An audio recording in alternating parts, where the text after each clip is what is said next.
Om Jnanatamandasya Gananjana Shalakaya Chakshu Unmalatam Yaina Tasmai Shri Gurave Namaha. I was born the darkest of ignorance, and my spiritual master has kindly opened my eyes with the shining torchlight of transcendental knowledge. I therefore offer my respectful obeisances unto his lotus feet. Srila Prabhupada ki jai. Yeah. So we're continuing our reading of Bhagavad Gita, chapter 9, titled The Most Confidential Knowledge, text number 18. Hold. Take it, hold. So in this section, what we've just started, and this is the third verse, where it's Krishna's explaining how we can perceive God in the universe. So this is even before you can see God's spiritual form. You know, Krishna, Shama Sundar, beautiful blackish color carrying the flute. Even before you have the purity in your heart enough, the amount of love that you can see God's original form. Even you're completely a neophyte and you're completely materialistic person, you can still see God by seeing his energies. So his energies are clearly visible. Like just I can see behind Gulshan, there's a blinding sunshine behind him. So just by seeing the sunshine, we can remember God. That Krishna says that I am the light of the sun and the moon. So on the day we can remember Krishna by when we see the sunshine, and at night we can remember him in the moonshine. Like I go out pretty much every evening looking for beetles at the moment, and every time there's a moonshine there, I can remember that Krishna is the light of the moon, like that. And every time you taste water, you remember that delicious taste of water is Krishna. Krishna has put that taste there. Especially when you're thirsty, right? There's nothing more enjoyable than just drinking just plain water. Just plain water, as long as it's not full of chemicals from what the city people put in it. But just if it's just pure water, then such a delicious taste, isn't it? It's like quenches your thirst and so satisfying just to drink water. And then that delicious taste is Krishna, he's saying here, like that. I was at the Ganges, and then when I was young, and then we went to Gangotri. After that, we walked like how many kilometers there to get the Gomukh, where the cave, there the Ganges come from. Yeah. And then over there is like water was so purified, so mineral. I had that one glass, I was thirsty. I drank the water and start vomiting. That much. I cannot handle that water. Straight come out of the cave. And then the people said, don't drink that one because so much minerals in there. By the time we come to Haridwar, okay, you can drink it. But straight from the caves, so much minerals and all, so heavy. You cannot digest that water. Really? Wow. Yes. That's amazing. Yes. And I start vomiting. Wow. Okay. It's like too pure for you. It's just too nectar. Yeah, it's just a concentrated form of the water. Wow. Can't handle it. Yeah. That's life. But anyway. Yeah. Okay, let's read the verse, text 18.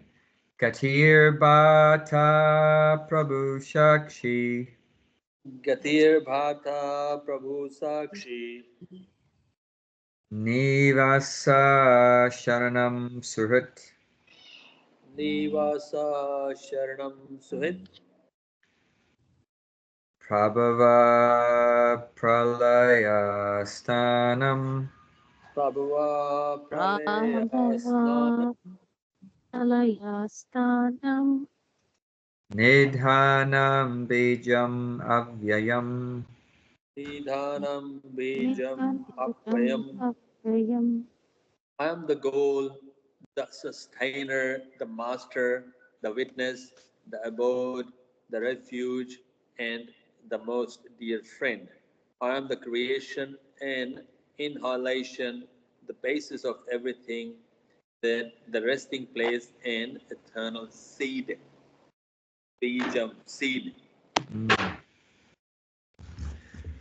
So the idea in this section is we can realize there's nothing other than God. There's nothing other than God. Krishna's everything.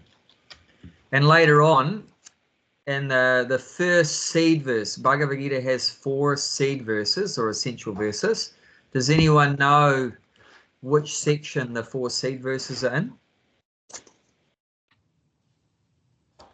First of all, which chapter? Which chapter are the 4? Ones, they? What's that?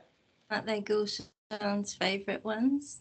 Gulshan's favourite one is, one of the 4 is Gulshan's favourite. 10. 10, yeah. Like 10, So, 9, 10, 10. Yep, 10, 8, 10, 9, 10, 10, 10, yeah. and 10, 11. So 10, 8, you can look at that. Aham Savasya Prabhava. That Krishna says, I am the source of the spiritual material worlds. Everything emanates from me. The wise who perfectly know this constantly engage in my devotional service and worship me with all their hearts. So yeah, this is the essence of Bhagavad Gita, to understand that Krishna is the source of everything. Everything comes from him. Everything comes from him. So like he's saying here in this verse, I am the goal. And that's a big problem in modern day society, especially like we see in the young generation. If you asked a young teenager or something, what's your goal? You know, what's your purpose? You know, most of them wouldn't have a clue. You know, they don't really have a goal. You know, this is a big problem, especially in modern society. We've forgotten what our purpose is. We've forgotten what our goal is. Actually, our real purpose, our real goal is to re-establish our lost relationship with God. This is the reason why we have so many problems and why we're suffering, because we've turned away from God. We've forgotten God. You know, whenever Prabhupada would be asked, you know, what's the solution to crime, or what's the solution to our social problems, what's the solution to our financial problems, our mental problems, our disease problems, whatever it was, Prabhupada would give pretty much the same answer. That the solution is to turn back to God, and that the cause of our problems is a godless civilization. We've created a godless society, a godless civilization. So minus God, we've made our lives minus God, or without God. And that's what yoga means, plus. Yoga means plus, or connect. So, you know, we want to make our lives plus God, you know, with God, not without God.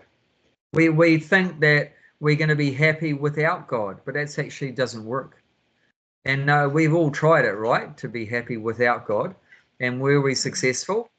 You know, not possible, not possible. Because God is everything. You know, how can you try to be happy without the person that's the source of everything? That's not possible. That's not possible. So yeah, Krishna is the goal. He says, I am the goal. So if we should be very confident what the goal of life is. The same goal for everyone. Not, oh, I have a different goal than you. What do you? I mean, you have your goal as Krishna. That's okay. But I have a different goal. No, I'm sorry. No, everyone should have the same goal. Of course, Krishna gives us the free choice. If you don't want to make the goal of your life Krishna, you can do that. But the guarantee is that you're not going to be happy. 100% guaranteed. So that free choice is there. But it's actually everyone should have the same goal. And like Prabhupada summarized in his magazine from 1944 that he started, back to Godhead. You know, that's our goal, to go back to Godhead, back to God. And because it's known, like in Hindu culture and even Maori culture, Aborigine culture, that there's many gods, therefore Prabhupada used the term Godhead. Just in case you're confused, which God? Is it back to the God of the sun, the God of the moon, the God of the forest, the God of the sky, the God of the water? It's the Godhead, you know, the head of all the gods. So there's many gods, but there's only one Godhead. Means, you know, chief. There's only one chief God. And like it said, Lord Brahma says in the Brahma Samhita, Ishvara Parama Krishna. So there are many Ishvaras. Ishvara means controller, but there's only one Parama. Parama means supreme controller. Ishvara Parama. So controller, Parama means supreme. And who is the supreme controller? Krishna. Ishvara Parama Krishna. Sat Chid Ananda Vigraha. He is an eternal form full of knowledge and bliss.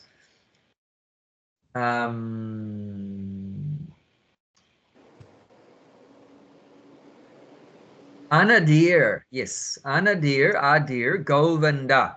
Anadi means he has no origin.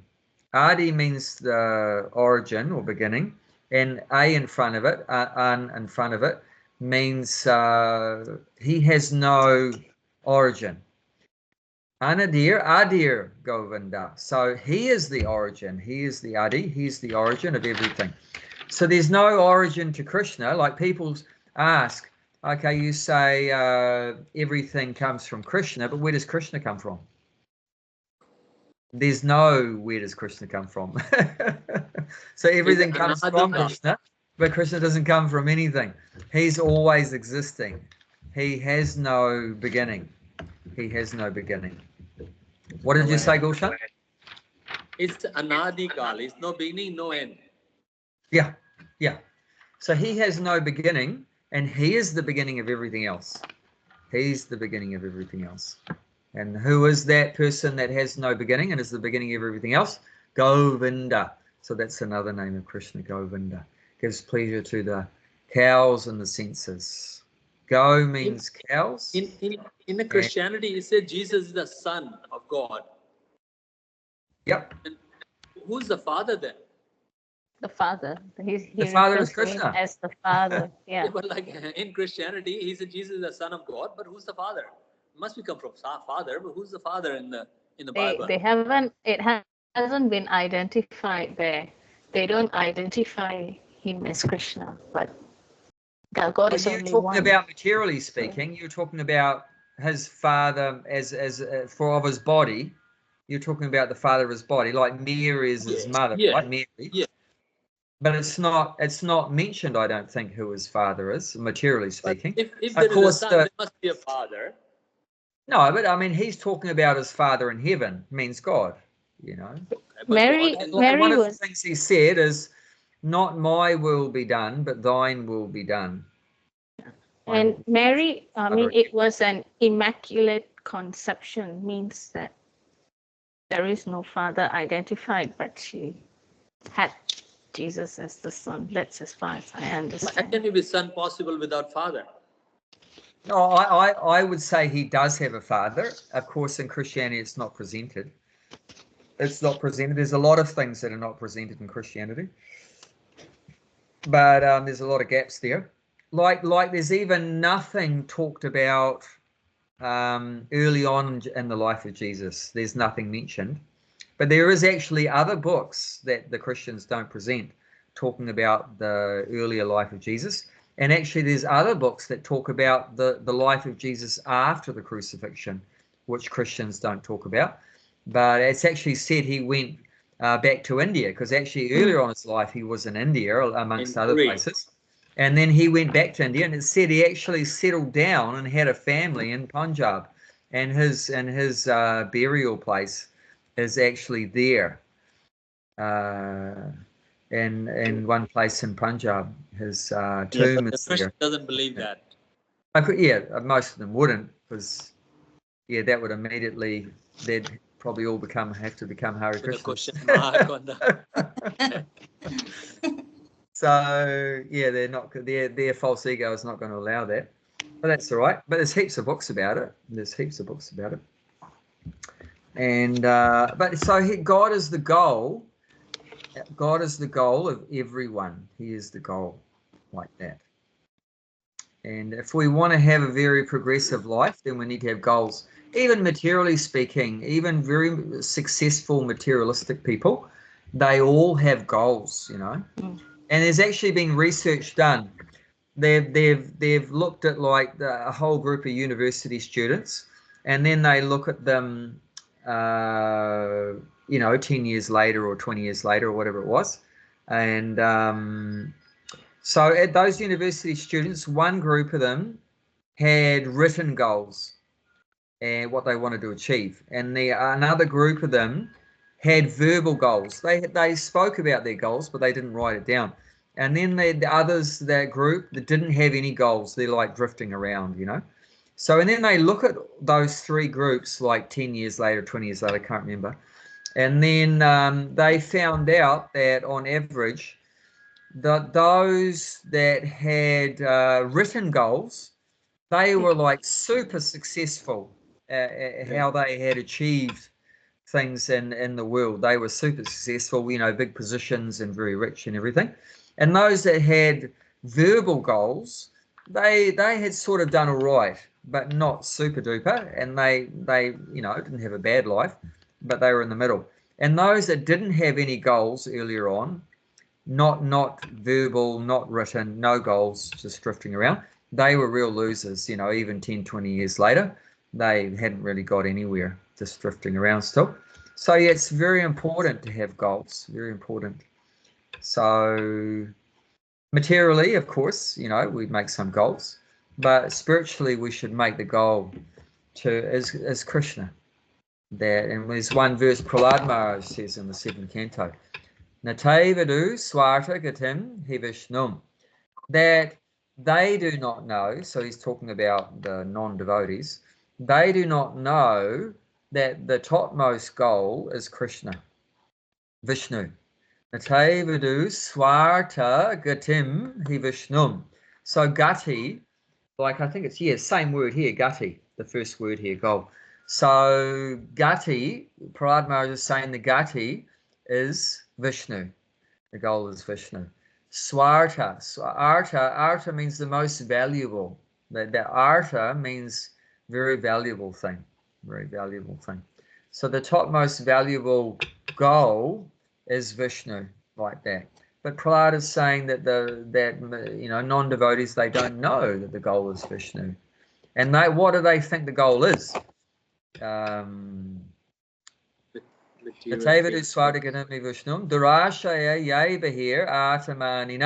So they think the goal is sense gratification. They think the goal, you know, sex, drugs, rock and roll, eat, drink, and be merry. So they think the goal is all bahir, means external, all external things, all, you know, external material objects, money and woman and a house and a car and these things. So they think that's the goal, to get all these external objects. But what's the result of that? Durashaya means they become very frustrated in all their hopes for happiness, that they never really achieve any real happiness out of this external sense gratification. They just end up, Durashaya means very frustrated in all their hopes. And put up your hand if you felt frustrated before Krishna consciousness, you know. I think we'd all agree, you know. Both. That, you know, because I tell you what, you know, Chitraketu in the sixth canto Bhagavatam explains how the material energy works. It gives you the opposite of what you want. Isn't that frustrating? Whatever you want, you get the opposite. And what do we want is happiness, right? So what's the opposite of happiness? We so get that'll be like a Janki's like if I want the Krishna consciousness, then I'll get the non-Krishna consciousness. What's that? If I want to be a Krishna consciousness, so I'll get opposite. No, that's talking about materially, you get the opposite of what you want. Oh, okay. But no, spiritually, if you have spiritual desires, Maya can't touch you. Maya can't touch you. You're out of her jurisdiction. Maya's jurisdiction is if you're not Krishna conscious. But as soon as you become Krishna conscious, you're out of her jurisdiction. And we've read that many times, you know, 7th chapter, text 14. But still, Maya is very strong. Even if you're Krishna conscious, still Maya can come and attack you. Yeah, she'll test you. Yeah. But she's not going to, like, if you have a strong desire to be Krishna conscious, she's not going to give you the opposite of that, like that. But she's going to test you whether you are sincerely having that desire to serve Krishna. And if you're cheating, if you're pretending to be a devotee, and actually you're not sincerely wanting Krishna, but you're just wanting a position in the Hare Krishna movement or to get free prasadam, you know, because the food's so good or whatever like that, you know, a free roof over your head in the ashram, brahmachari ashram, then Maya's going to kick you in the head, you know, so like that, she'll test whether you're sincere. Yep. And Prabhupada also said, you know,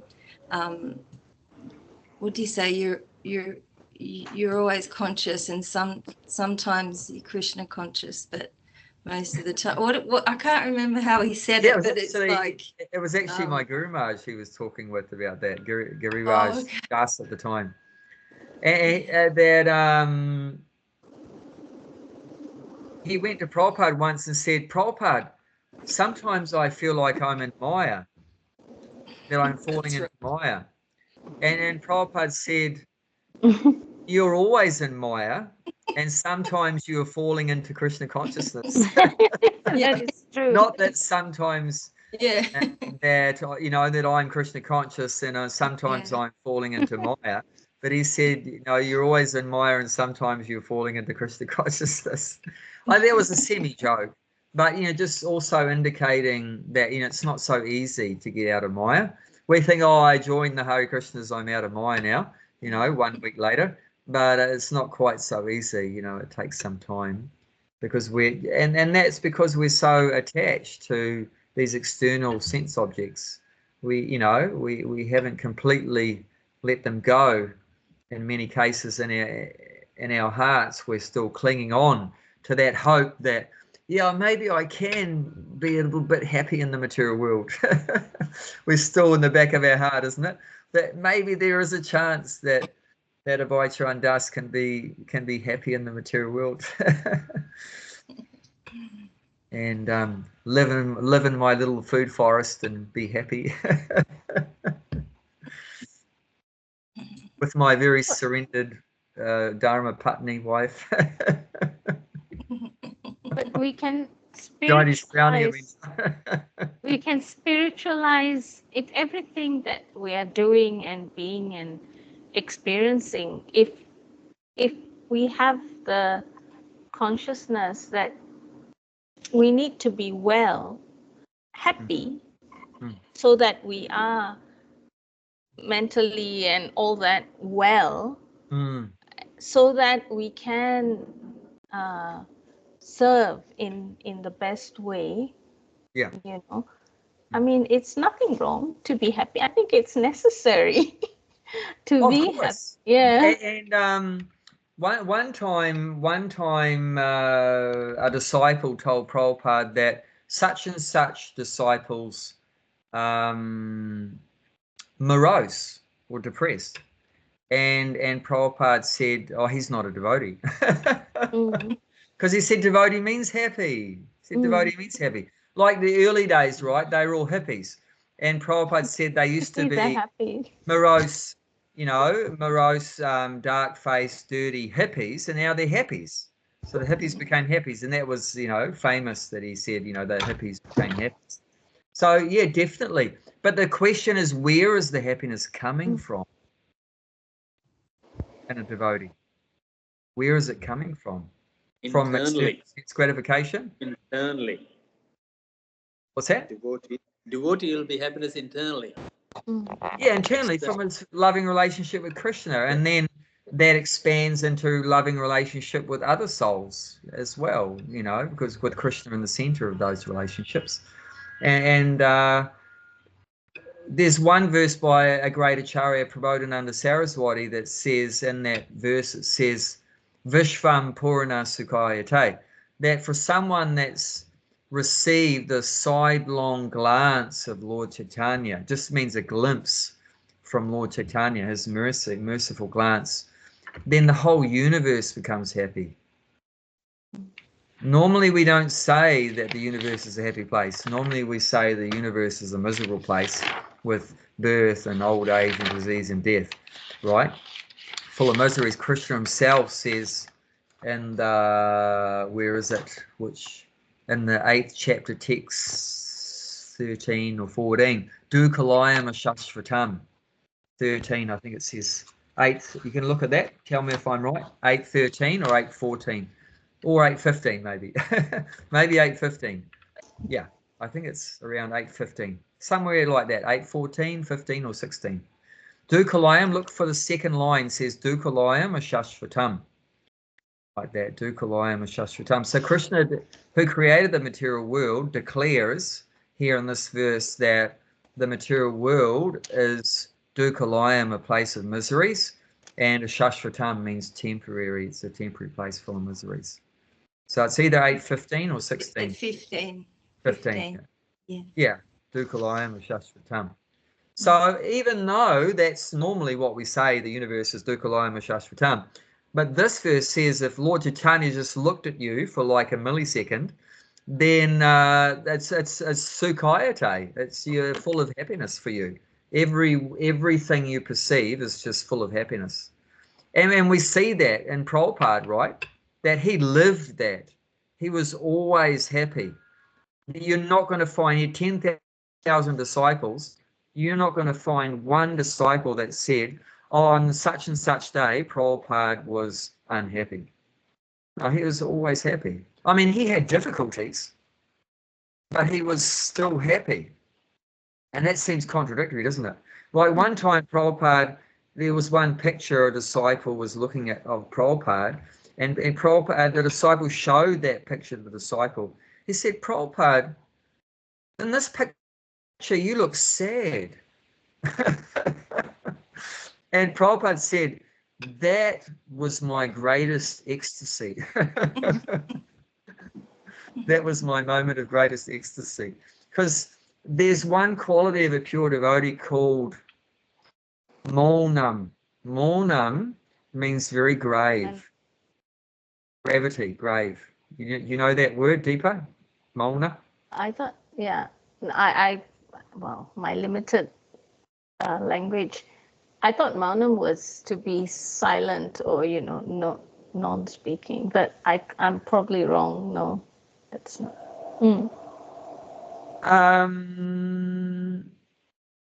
Well, that was connected. To be silent and to be grave is connected in some cases, but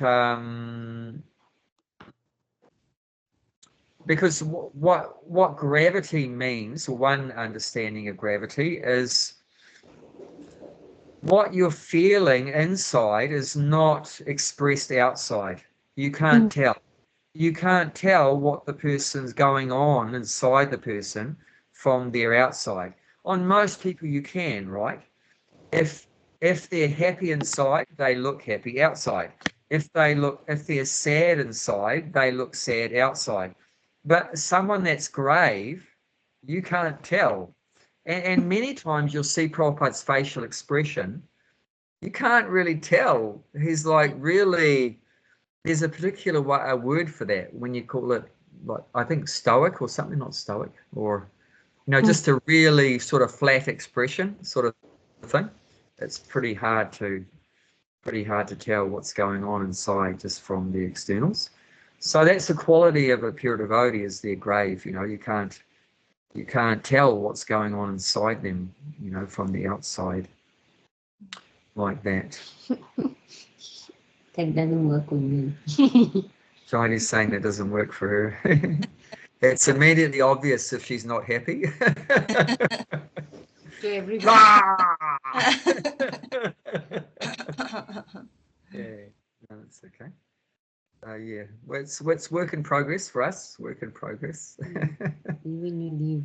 She's saying even with me. I agree. Not good to hold things in, though, is it, Jayanti? Yeah. Gotta let it out. Yeah, I know. Yeah, I do burst out like a volcano, though. No, but like their ecstatic feelings and emotion, they don't reveal that. It's hard to tell. Like Prabhupada was always in ecstasy, but hardly he ever revealed that publicly, because many cheaters, they display so many emotions like crying and falling on the ground and everything, but actually they're cheating.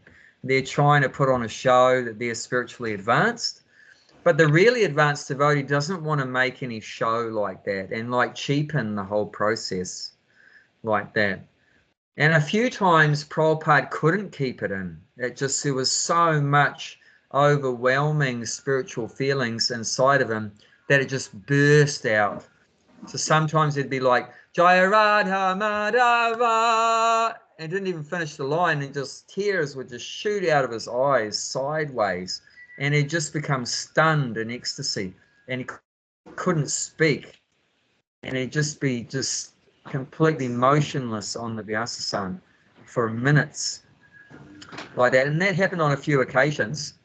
So one time in, I think, Detroit, he was talking about Gaur Nitai. They had Gaur Nitai deities, and he spoke. That was the shortest lecture I think ever recorded Prabhupada gave. It lasted 4 minutes or something, because he just started talking about Lord Chaitanya, and 4 minutes later he went into ecstasy and he couldn't speak.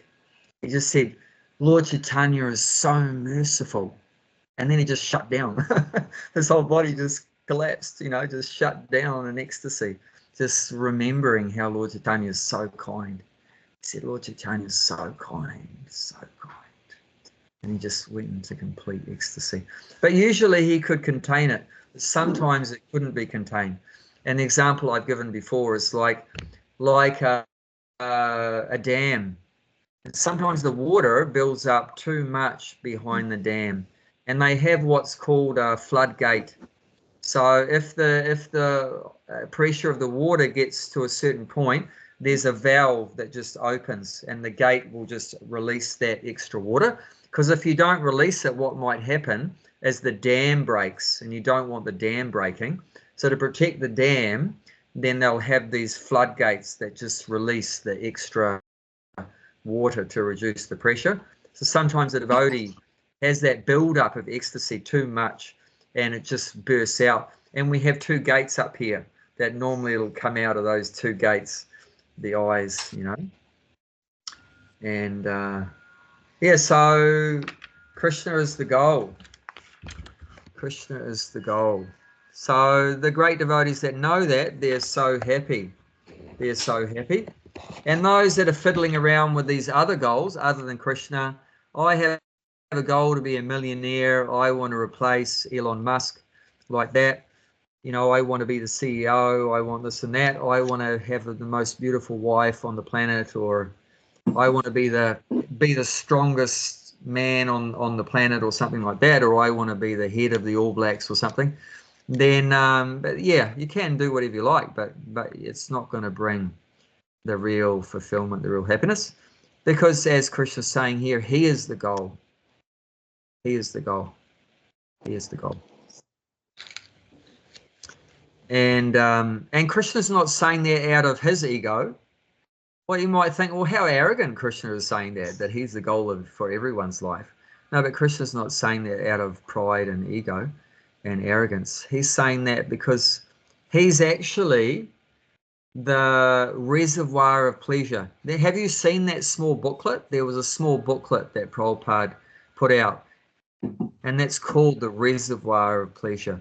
That's actually a section about Prahlad Maharaj's teachings that Prabhupada spoke about, and it was put into that book called the little booklet. It's only about 20 pages long or something, and it's called the reservoir of pleasure. So that's why Krishna just very humbly is saying that he is the goal, because he knows that he can give pleasure to everyone at the same time. So he's the real goal. If you try to find your pleasure from any other thing, money or the opposite sex or whatever, it's not going to give you the real satisfaction. Even the famous Bob Dylan, he wrote one song, the title was, I can't get no satisfaction.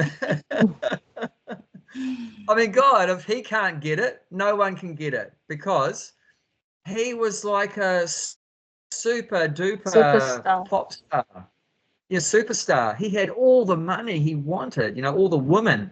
I mean, he's probably got, 100 different beautiful women coming to him every night, and intoxication, marijuana, cocaine. What's that? Now, what a lucky man.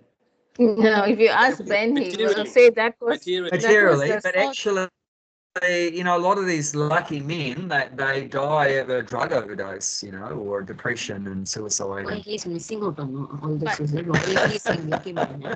Ben says, So like Ben he's saying, would why is say, Bullshit saying lucky men? You're missing Yeah, out on. Ben would say that that's the reason for his downfall. Yeah. Yeah. Yeah, I mean, that's You know, one thing I noticed that you says that happiness. I was happy when I was not a devotee. I'm happy when I'm a devotee. It Okay. means the sadness doesn't come in my life. I didn't see that, like, you know, Okay. even Gloria jeans, even go back to the real estate. I always like that. And then, like, when the sickness come as well, still laughing with that until today, is laughing with that. Maybe I didn't understand the Krishna consciousness. I was still Well, joker that's before. I'm a karma. joker before. I mean, even materially speaking, right? You have a sanguine type. Sanguine type means they're just a happy kind of person. Yeah, And it's just there's the sanguine type, and there's the other types that, nature. you know, very serious and In the US, I'm saying. Actually, in the UK, they call it like keeping a stiff upper lip, especially in the royal family and all. yeah. You're not meant to show any emotion, like what you were saying. They don't show whether they're happy. They don't show they were sad. Yeah. Like they're supposed to just have like a, you know, you can't read What their a- face. Can't read their face. Yeah. Yeah. What a Thanks. boring life will be the, you know, the I royal know. life. You can't express your feeling. You bury it in yourself. What a boring. I'm happy to be poor. So I express my feeling wherever I am. It's called keeping a stiff upper lip. Mm. But the pure devotee doesn't reveal their feelings for another reason. Do you know what that might be? What are some possible reasons why a pure devotee tries to Because they don't want contain people their... running after them. Yeah, they don't thinking, want people running after them. That's one important reason. They don't want followers. They don't want cheap followers. They don't want to be worshipped. Because that's what would happen. You know, if they revealed all that stuff, you'd have thousands and millions of people, you know, trying to touch your feet, you know, and chase after you, worshipping and oh, Guruji, please give me your blessings that I can be successful in my business. They don't want to waste their time, you know, with all these cheap followers that just asking them for material blessings and stuff like that. So they remain hidden. They remain hidden, and their real glories remain. That's why these saintly people go to the woods and the caves in Himalayas. Yep. That's Yep.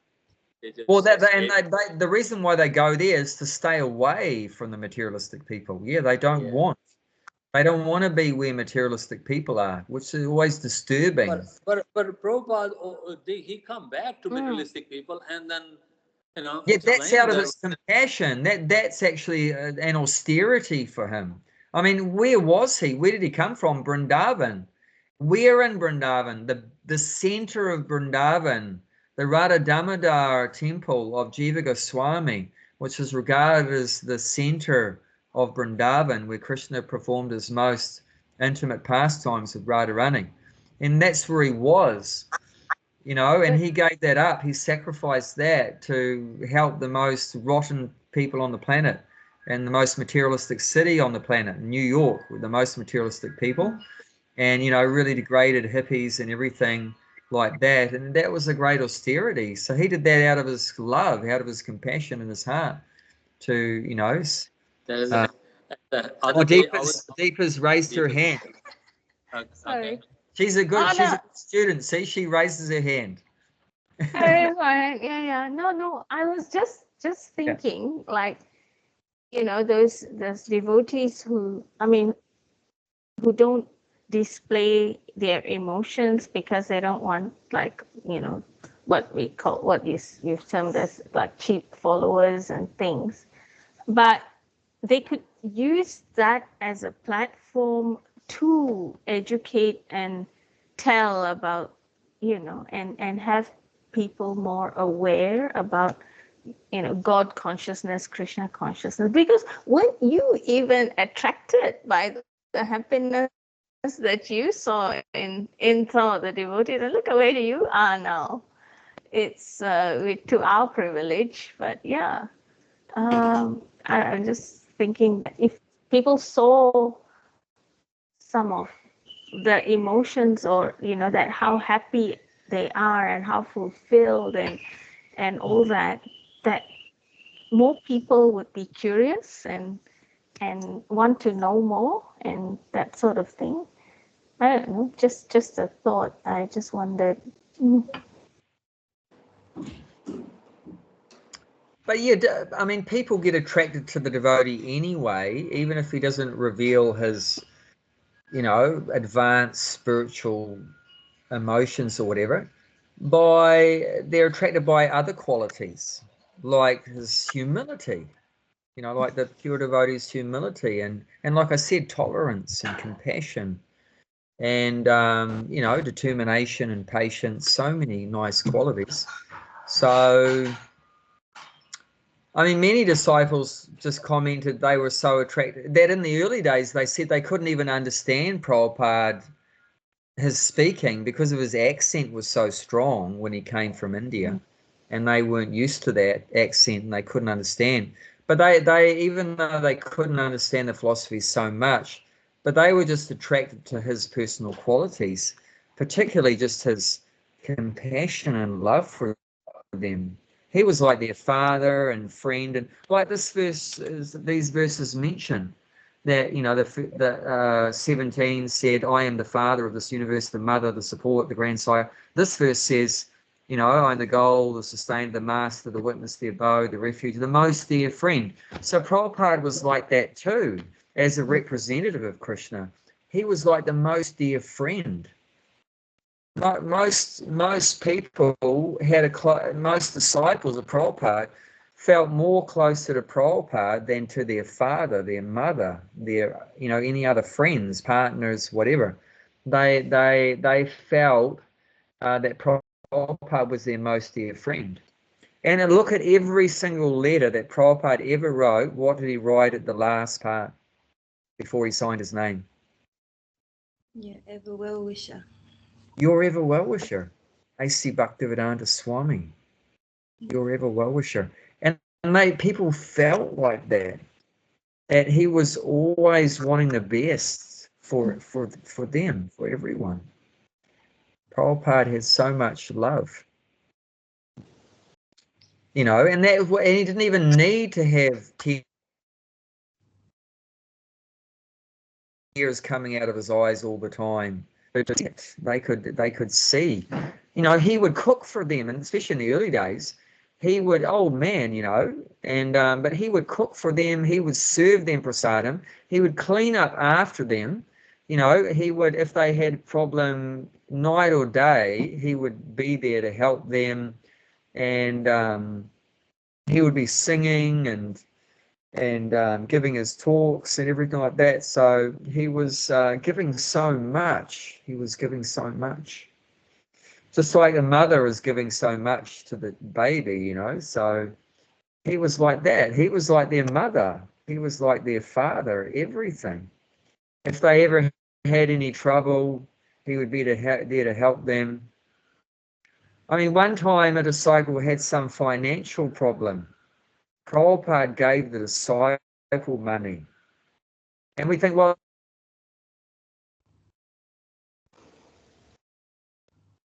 Frozen. Bhakti, what happened? I don't know. He's gone. He's still there. Has it gone? Frozen Is in time. frozen. Is it very cold there, New Zealand? You got frozen. You're not in Finland, are you, Prabhuji?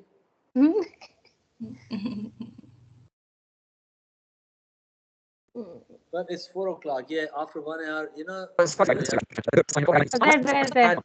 Oh, yeah.